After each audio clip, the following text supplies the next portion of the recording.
Good morning. There's a really good northern word that for me sums up this whole passage in Isaiah 43 starting at verse 13, and that word is hooray. Because in the first half of this passage God is basically saying to his people, hooray, didn't panic, it's all going to be okay. You see, the people of God are tired and they're fed up.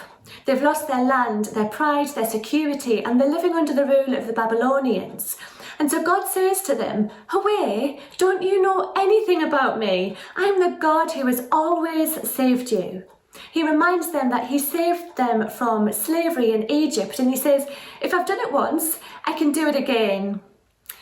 Hooray, God says. Remember, I am your God, and it's what I do. I save and rescue you. But then in the second half of this passage, we see that not only have the people grown weary in their faith, but God has also grown weary with them. God says in verse 22 that they have stopped calling on him. They have grown weary of praying, weary of calling on God to be their deliverer. In other words, God's people have stopped saying, hooray, God. But they have also become weary in growing in holiness. And so here is the verdict. God says to them that he is now weary of their sin. And so God says, hooray, people, remember who I am, but remember who you are called to be, a holy people called to bless the world.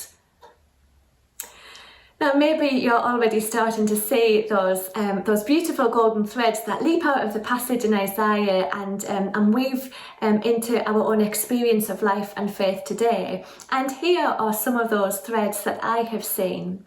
Firstly, I wonder if we need to rehear God saying to us today, hooray, remember that I am your God, and this is what I do. I save and rescue you. What would it mean for you to hear that afresh today, wherever you are, to know that God is still your rescuer? Secondly, I wonder if we have grown weary with God, weary with calling out for help, weary with the world and letting all of that weariness with the world and COVID and difficult relationships, whatever it is, letting all of that make us weary in calling out to God for help. But what would it mean for you, for me, for us today to cry out afresh to God, hooray, God, please do something. And finally, I wonder if we too, like the people, have grown weary with our calling to be holy.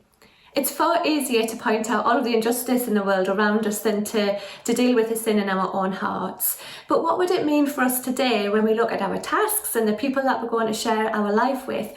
What would it mean for us to hear afresh God calling out to us, hooray, people, remember you are called to be holy.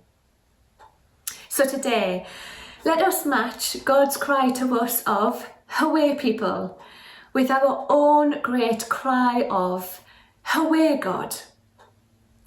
I think he'd really quite like that.